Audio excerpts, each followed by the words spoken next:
नमस्कार। आप देखना शुरू कर चुके हैं हिंदुस्तान तहलका और मैं हूं आपके साथ दीपा राणा। आज हरियाणा के मुख्यमंत्री मनोहर लाल खट्टर ने बतौर वित्त मंत्री एक बजट जो है पेश पेश किया है। उस बजट में क्या कुछ खास है और आपके लिए इस बजट में क्या कुछ अहम है। इस वक्त मेरे साथ फाइनेंस एक्सपर्ट यामिनी अग्रवाल जुड़ चुकी हैं और यामिनी जी कुछ आसान तरीके से आप सभी लोगों को समझाएंगी कि आज के इस बजट में जो वर्ष 2022-23 के लिए पेश किया गया है उसमें मुख्यमंत्री मनोहर लाल खट्टर ने आप लोगों के लिए क्या कुछ नई सौगातें दी। तो यामिनी जी, आज का जो बजट है आप उसे पिछले बजट से कितना ज्यादा लाभदायक मानते हैं और आपको क्या लगता है कि क्या ये बजट जो एक मिडिल क्लास लोग है जिस तरीके से उनके लिए कितना लाभकारी साबित है?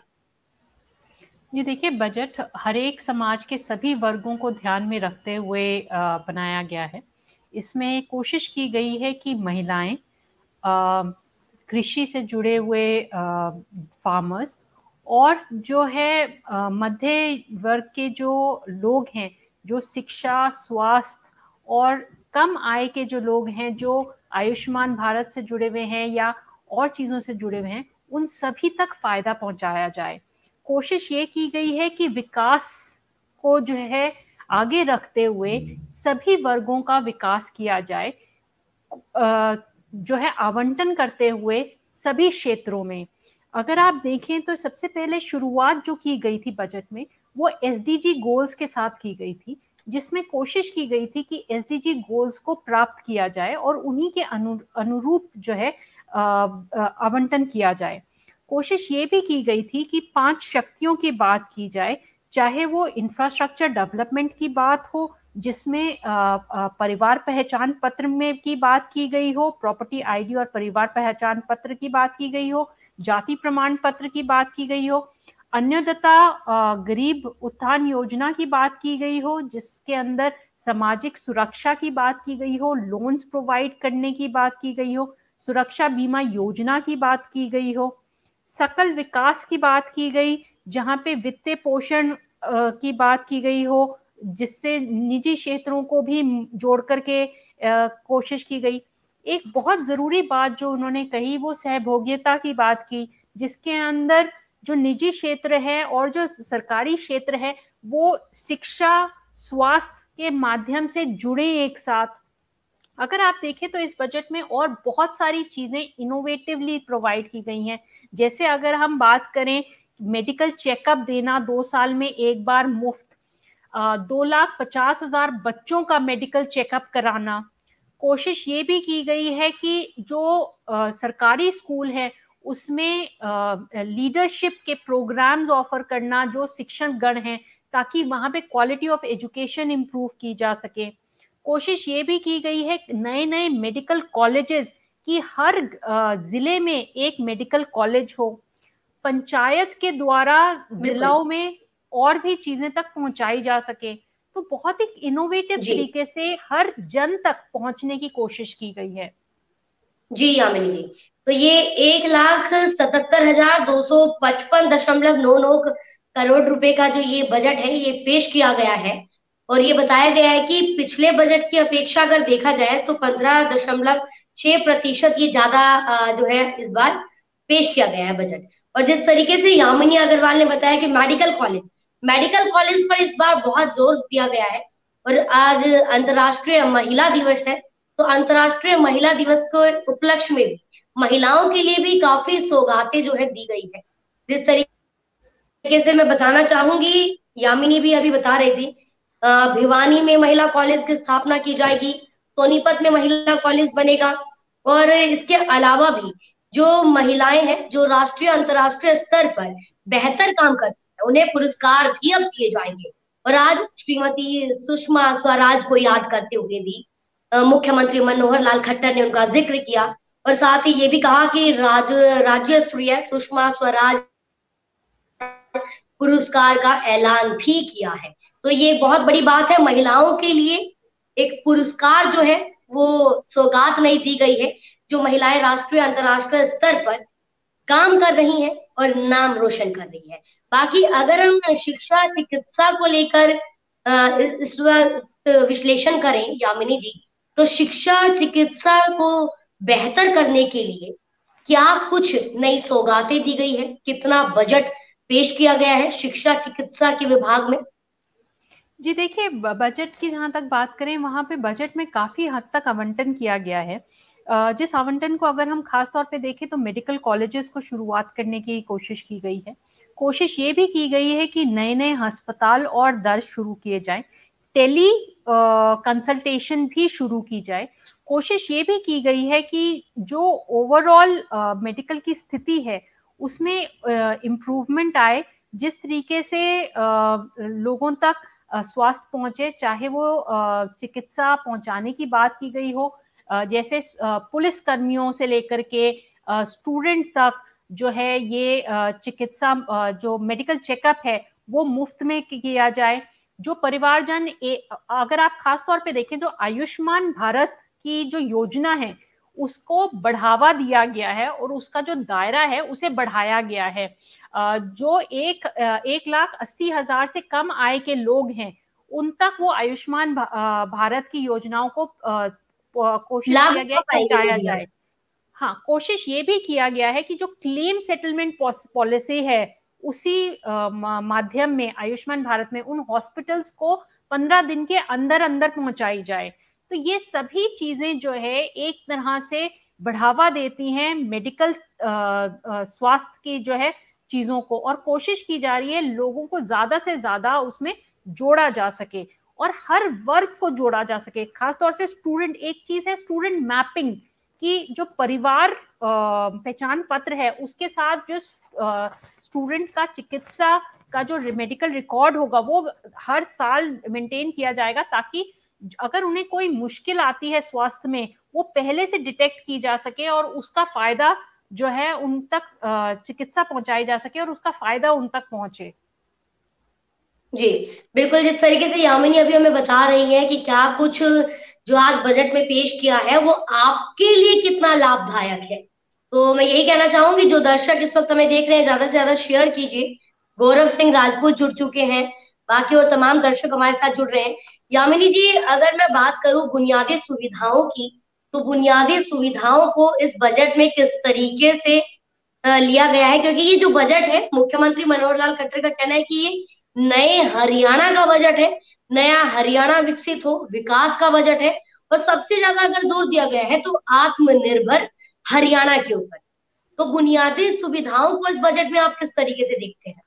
जी देखिए, बहुत जोर दिया गया है बुनियादी सुविधाओं पे, चाहे वो शिक्षा का माध्यम हो, चाहे वो स्वास्थ्य के माध्यम से हो, चाहे वो पर्यावरण के माध्यम से हो, चाहे वो कृषि में हमारे कृषि भाइयों की मदद पहुंचाने के माध्यम से हो। आप देखिए, फार्मर्स के जो लोन्स की इंटरेस्ट है उसे उस विवाद को खत्म करने के लिए एक स्कीम लाई गई है। महिलाओं के लिए, जो उद्यमी महिलाएं हैं उनके लिए जो स्कीम है लाई गई है, जिसमें उनको पैसा दिया जाएगा 3 लाख रुपए तक। कोशिश ये भी की गई है कि महिलाओं को प्रोत्साहित किया जाए कि वो ज्यादा से ज्यादा आगे आए। कोशिश ये भी की गई है कि जो एनिमल हस्बेंड्री है और डेयरी है उस पर खासा ध्यान दिया जाए। जो मिल्क प्रोड्यूसर्स हैं उन्हें 10,000 रुपए तक दिए जाए। जो एफपीओज हैं वो कोशिश करें कि पैसा ज्यादा से ज्यादा उन्हें पहुंचाया जाए। फिश प्रोडक्शन के ऊपर ध्यान दिया गया है। कोशिश ये की गई है मेगा फूड प्रोजेक्ट्स लागू किए जाए। 5,906 करोड़ की एलोकेशन की गई है कृषि के अंदर। कोशिश ये भी की गई है कि बाजरा है उसको बढ़ावा दिया जाए, सीनियर सिटीजन्स को पैसा दिया जाए। ये भी प्रयत्न किया है कि अगर आप पर्यावरण से जुड़े हैं तो पर्यावरण में जो ट्री सेंसस है उसको किया जाए और जो हॉटस्पॉट्स हैं उन्हें ग्रीन स्पॉट्स में कन्वर्ट किया जाए। बहुत सारे कॉरिडोर्स खोले गए हैं जो इंफ्रास्ट्रक्चर के हैं। खास तौर पे कुछ सिटीज को स्मार्ट सिटीज के माध्यम से टूरिज्म के पॉइंट ऑफ व्यू से मैन्युफैक्चरिंग के यूनिट्स की तरफ से कोशिश की गई है। एक्सपोर्ट सब्सिडी को वापस लाया गया है। तो ऐसे बहुत सारी चीजें हैं जो बहुत ही इनोवेटिव तरीके से हर वर्ग को कहीं ना कहीं छूती हैं और एक तरीके से बढ़ावा देती हैं उनको आगे बढ़ने के लिए। आत्मनिर्भर होने के लिए। माना जाता है स्वास्थ्य एक कारण रहता है कि जिससे लोग वापस अपने जॉब पे नहीं सही तरीके से जा पाते और जो है गरीबी के अंदर धंसते जाते हैं। उसके ऊपर खासा ध्यान देना, मेडिकल कॉलेजेस पे ध्यान देना, मेडिकल व्यवस्था पे ध्यान देना, निजी क्षेत्रों के साथ जुड़ करके जो है कोशिश करना कि वहां पे ज्यादा से ज्यादा गवर्नमेंट का योगदान रहे और उनको बढ़ावा मिले, ये सभी एक बहुत महत्वपूर्ण कदम है। बिल्कुल। यामिनी जी, जिस तरीके से पिछले कई लंबे समय से किसान नाराज है हरियाणा सरकार से, क्या इस बजट से किसानों के लिए कितना लाभ मिलेगा? क्या नाराजगी कुछ कम करने की प्रयास जो है किए गए हैं इस बजट में? आपको क्या लगता है? जी देखिए, बहुत खासे प्रयास किए गए हैं किसानों के लिए। जैसे हम कहें, उन्हें मशीन प्रदान करना है किराए पर, वो एफपीओ के द्वारा प्रदान की जाए। एनिमल हस्बेंड्री और डेयरी पे खास तौर पे ध्यान दिया जाए। जो नई तकनीक है जिसमें एम्ब्रियोलॉजी के द्वारा जो है आप नए बछड़े पैदा कर सकते हैं जो दूध दे सकें, उनके ऊपर खासा ध्यान दिया गया है। उनकी आय को ज्यादा बढ़ाने के लिए हॉर्टिकल्चर पे ध्यान दिया गया है। कोशिश की गई है उसके लिए भूमि प्रदान की जाए। कोशिश ये भी की गई है कि जो नदी हैं उनका संरक्षण किया जा सके, या जो लेक्स हैं उनका संरक्षण किया जा सके। ग्राम पंचायतों के द्वारा जो है जो जो लोग पशुपालन करना चाहते थे पर पशुपालन नहीं कर पा रहे, उनको ग्राम पंचायतों के द्वारा भूमि दी जाए ताकि वो पशुओं को वहां रख सकें और उनको पाल सके। कोशिश ये भी की गई कि सामूहिक तरीके से जो फिश कल्चर है उसे बढ़ावा दिया जा सके, ताकि जो सिर्फ एक कृषि के दायरे में ना रह करके और दायरों को बढ़ाया जा सके। ब्रांड रिकग्निशन जिसे हम कहते हैं, चाहे वो बाजरा को रिकग्नाइज करते हुए हो, चाहे वो और चीजों को रिकग्नाइज करते हुए, वो किया गया है। आटा मिल पे ध्यान दिया गया है, गुड़ की बढ़ोतरी पे ध्यान दिया गया।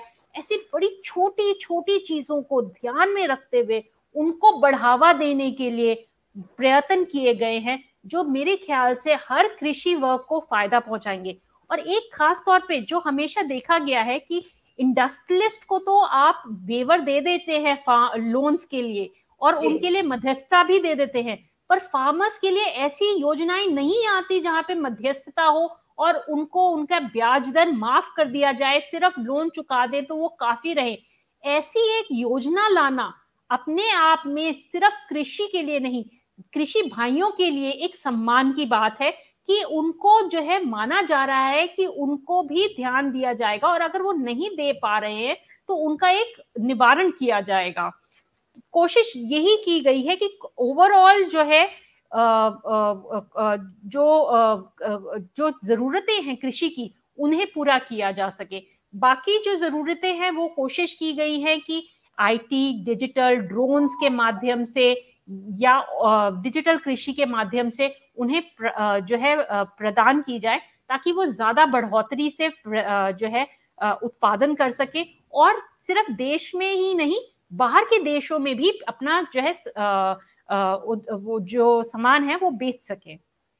जी, यानी कि जिस आत्मनिर्भर हरियाणा का जिक्र मनोहर लाल खट्टर ने आज बजट पेश करते हुए किया, तो यामिनी अग्रवाल, अगर मैं आपसे जानना चाहूँ, क्या आप अगर पूरा विश्लेषण हम करें, पूरा निचोड़ निकालें आज के इस बजट का, तो क्या आपको लगता है कि आत्मनिर्भर हरियाणा के तहत, क्या हरियाणा को आत्मनिर्भर बनाने के लिए कदम उठाए गए हैं इस बजट में? जी बिल्कुल, बहुत बेहतरीन कदम उठाए गए हैं, खास तौर पे जिनमें कृषि, महिलाओं और छोटे उद्योगों को प्रोत्साहन दिया गया है। कोशिश की गई है कि जो कम आय के लोग हैं उन तक ज्यादा से ज्यादा गवर्नमेंट स्कीम्स पहुंचाएं। कोशिश ये भी की गई है कि लोगों को गवर्नमेंट स्कीम्स का डायरेक्ट बेनिफिट मिले, उसके लिए परिवार पहचान पत्र के द्वारा जो है बहुत सारी चीजों को जोड़ा जाए, चाहे वो लोन प्रदान करना हो, चाहे वो जो गवर्नमेंट स्कीम्स हैं उनका फायदा पहुंचाना हो, शिक्षा के माध्यम से स्टूडेंट्स तक पहुंचा गया है, इंफ्रास्ट्रक्चर डेवलप किया गया है, कैपेसिटीज डेवलप की गई हैं, ताकि सिर्फ अभी के लिए नहीं, आगे 10 साल के लिए भी जो है हरियाणा अपने आप में एक तीव्र गति से आगे ग्रोथ कर सके और जीडीपी में कंट्रीब्यूट कर सके, जो अभी 17.7% के आसपास है, और कंट्रीब्यूशन कर सके।